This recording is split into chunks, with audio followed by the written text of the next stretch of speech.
Let's do sea messages. Messages from the sea. What does the energy of the sea want you to know?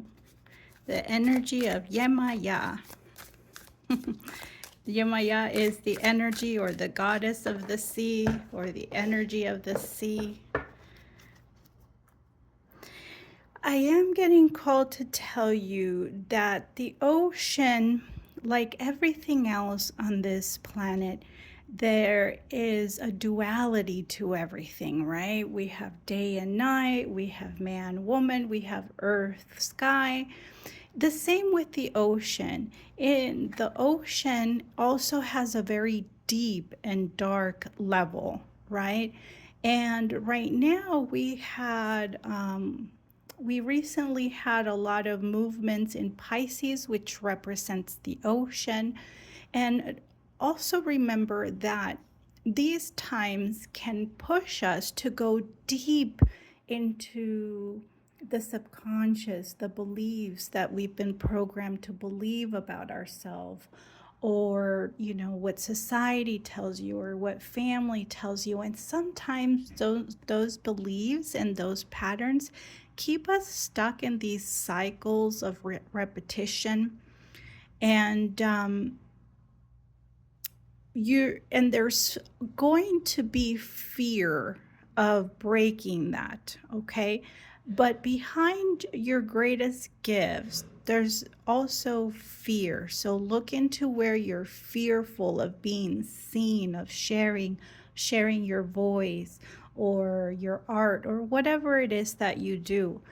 Your knowledge, maybe you're a health worker. I don't know who you are, but I'm being called to tell you to remember that in order to be comfortable and to float in the ocean, one must also be familiar with the ocean and the duality of the ocean. We must respect the cycles of the ocean, and the same applies to our life of going in and exploring what needs to be released during these times. We're having a lot of astrological changes, encouraging us to release, to let go of dogmatic belief systems about ourselves, okay?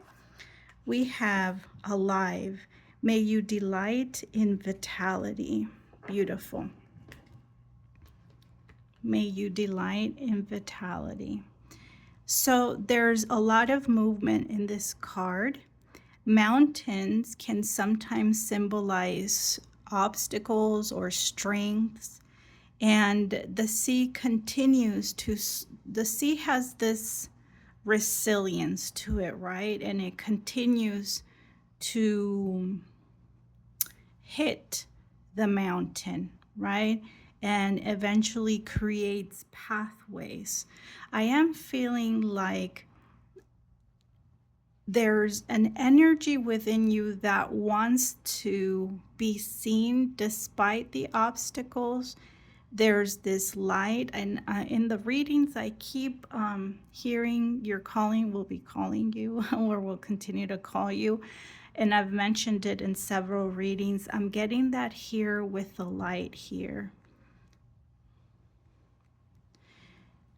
If you're feeling a little bit down, there's a call for movement. So you don't, like some sort of movement, walking, being in nature, dancing, whatever it is for you, so we don't become rigid, okay? I do feel like these mountains, I feel them as the obstacles we all face. For some of you, know that there's pathways around them. Know that your life plan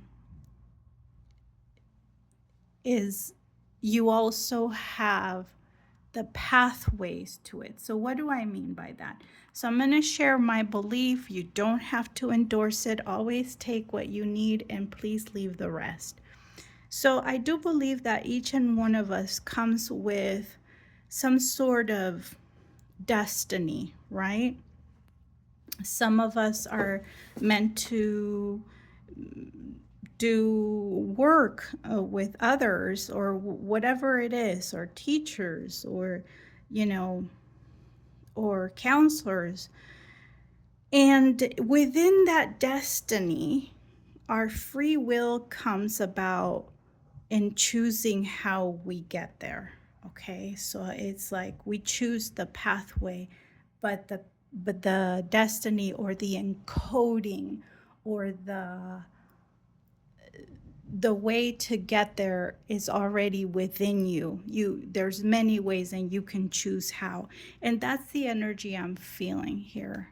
Okay, so that you may be facing obstacles, you may be feeling a little bit frustrated, um, but don't give up is the message. There's pathways, there's ways around already there for you to lead you to where it is that your soul is calling you. Okay, I hope this was helpful, and I will see you in the next reading. Bye, guys.